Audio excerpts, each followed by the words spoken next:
What is good, you guys? Today we're going to be going over an update on Name BubbleGum. Once again, this computer that has been taking me longer than I would have liked, and also has been a huge pain in my ass.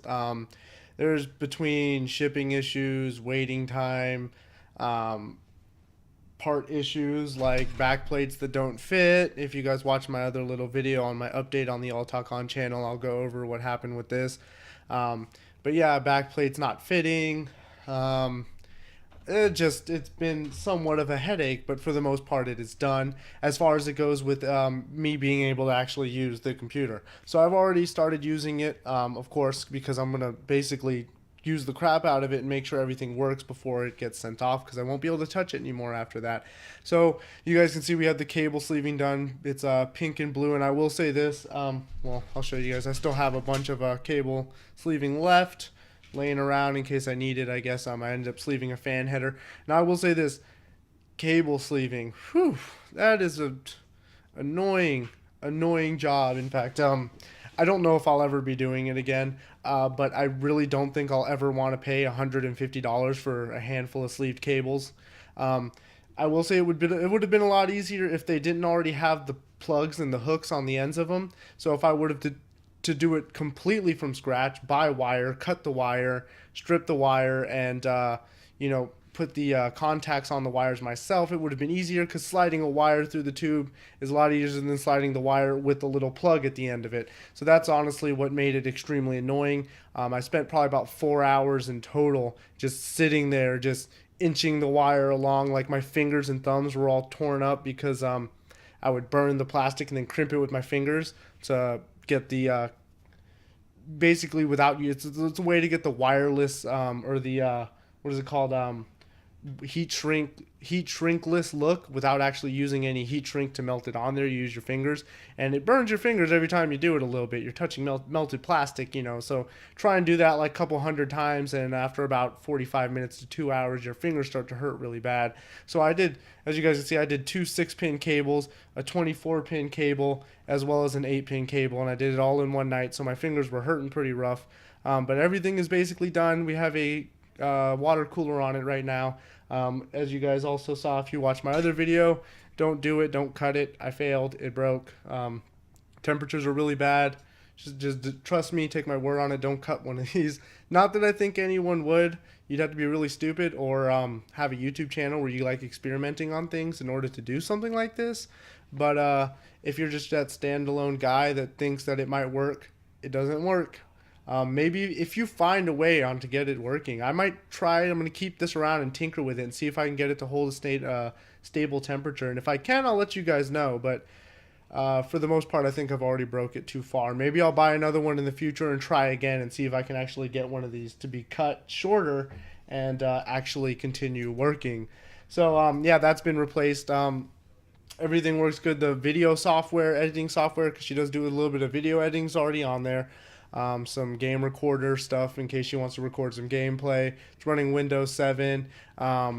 It's also got some audio editing software on it, as well as some little things like that. As far as gaming goes, I haven't really been able to do too much gaming on this because this is hooked up to a TV. It looks good, but it's not a monitor. If you guys know, if you've gamed on a TV or a monitor, you can tell the difference on which is the TV and which is the monitor. And on top of that, I'm at 1440p now, and I feel myself above 1080p. I'm joking, I don't. It's hard to go back when I look at anything that's not 1080p. It makes it really tough to kind of go back, or I mean, look at anything that's not 1440p. It's hard to go back to 1080p, and it's not. But I've been gaming on it. I'll say any of the source games I played from, like Counter-Strike, Left 4 Dead 2, stuff like that. Maxed out settings, 250 frames per second. Average is probably about 200. And low is probably about 150. So any source game, overkill. GTA 5, a mix of high and medium settings, 55 frames per second average, about there. Wouldn't dip below 45, but didn't really go up above 70 unless I was like in a room where nothing was going on. But driving around the town, like, I would just, get on my motorcycle and head down the town and dodge as much traffic as I could, as fast as I could. And it would stick at about 55 the whole time I was doing that. So that's not bad for 1080p at high settings. GTA 5, it's not bad at all. And it has more than 2 cores, so The Witcher should. I just kicked my table. I hope that didn't go through my mic too much. The Witcher, we'll see. I'm also going to run some Dying Light on it, see how that plays. Of course, once the computer's actually done, I'll probably throw some benchmarks on up there for you guys to take a look at on how it actually performs. And if you guys are watching my other video, then you know that I've already said that this was an overpriced piece of junk, but it looks cool.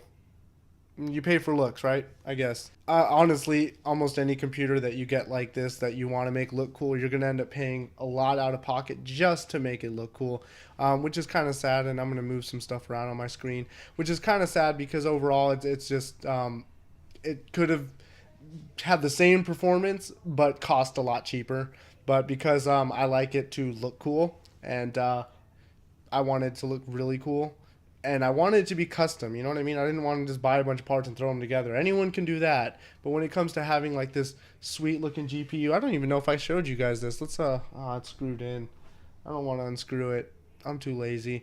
But underneath the fans are blue, and it honestly came out really good. Like I could pull this GPU out and hand it to you, and you would probably think that it came like that. Like I'm not a noob when it comes to painting too much, so I made sure everything kept its nice little coats and everything looks even. And of course I put the original labels back on. If you guys head over to my Twitter account, which there is a link in the description for that, you can see all the pictures. I've uploaded tons of pictures on Twitter on this PC. So if you want to see what the GPU and everything looks like, hit up my Twitter. You guys can see it there. But I just want to give you guys an update and let you know that it's pretty much done. Little odds and ends need to be tied up here and there. A couple things need to be taken care of. If you guys notice, the radiator for the water cooler is going straight into the 5.25 inch bays because there's nowhere to hook it up. Once again, Bitphoenix's fucking amazing $60 Comrade case has shitty support for all-in-one water coolers. Like, you can't put a 240 millimeter radiator in this. It's not going to happen. The 120 would have fit in the back, but that's sucking in way too much hot air from the graphics card and motherboard to stick in the back. And a lot of people say that they won't see a temperature difference from it inhaling cool air to it inhaling graphics card air. But on every single computer I've done, when the GPU gets super hot, the CPU goes up about 10 to 15 degrees, sometimes even 20, depending on how hot it is.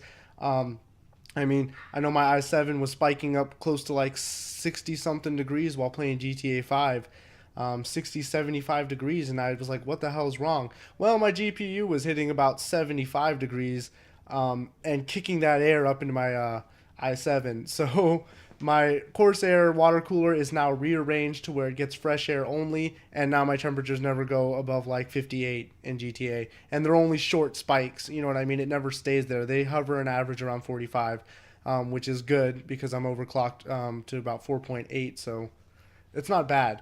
Those are decent temps. And GTA 5 at 1440p, I will say, puts my graphics card under some stress.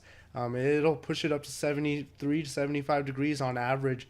But that's at high settings at 1440p, so I mean, of course it's going to do that. Not to mention, I never turn my second monitor off, and it has stuff on it going all the time, so yeah, that's running 2 monitors. I'm really pegging out the memory on my GPU, but overall, like I said, I just want to give you guys a quick update. It's basically done. There'll be a little bit more to touch on it, probably some future benchmarking on it, the backplate and stuff like that when I get it, more updates. Once again, if you're not on my Twitter, I mean, there's only like 20 people on my Twitter, but I mean, if you want to see pictures and stuff, that's what you really want, go to my Twitter. That way, if you guys ask me, hey man, what's that look like? I'll take a picture of it and just post it on my Twitter in 5 minutes, so I don't have to make a video for it, you know. That same goes for my computer. If you guys want to see what my computer looks like, go add me on Twitter, message me, hey dude, put a picture of your computer. I'll put a picture up. Or my picture of my setup or something, you know what I mean? If you guys want to see stuff like that, go to my Twitter. It's a lot easier to upload photos than it is a video. But Codename BubbleGum in the works. This thing's going to be Lollipop Chainsawed Out. So I have no idea why I named it Codename BubbleGum instead of Codename Lollipop. Yeah. Well, anyways, you guys, I don't know. But pretty awesome build. I'm very happy with it. Performs more than good enough for what she plays, like Sims and stuff like that. Slight video editing. And of course, she's going to be playing some Dying Light and some GTA. That's why I was mostly testing those games, as well as Counter Strike and Left 4 Dead 2, stuff like that. Games like that she likes, so that's why those were the most games that I've tested. Maybe I'll throw Crisis 3 on it and see how it runs with the 270X. But then again, we've already done the Pentium G and the 270X. Not to mention, I threw two 270Xs, two different ones, one from MSI, one from Power Color in my rig when it was overclocked to 14 when it was overclocked to 4.9 gigs, and I benchmarked it. So technically I already know how an 8320 is going to run with a 270X.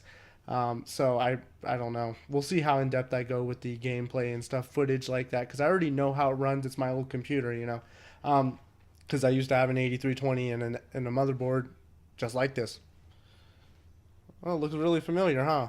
But yeah, so I mean that'll be worked out and stuff. I'm not sure what I want to do with it as further parts for this videos and stuff like that. But I just want to give you guys the thing. If you haven't seen my review on the Bit Phoenix Comrade, go check it out because I'm still upset with this case every single day. I look at it and it wobbles and I just get friggin' annoyed and I just want to punch it. But it's not mine, so I can't punch it. Yeah, and it's delicate too. I can't punch it. I'll break it. Not that I'm strong, but just because that thing's weak. But anyways, you guys, quick Codename Bubblegum update. There'll be more to come because this isn't the last video because it's not done and it ain't over till the backplate gets in and the fat lady sings about the backplate. That's my... that. I'm kind of upset with myself for what I just said. That wasn't funny and not like I care about offending fat ladies, but it was just kind of a really sad joke. I felt like I could have done better. I think I'm done here.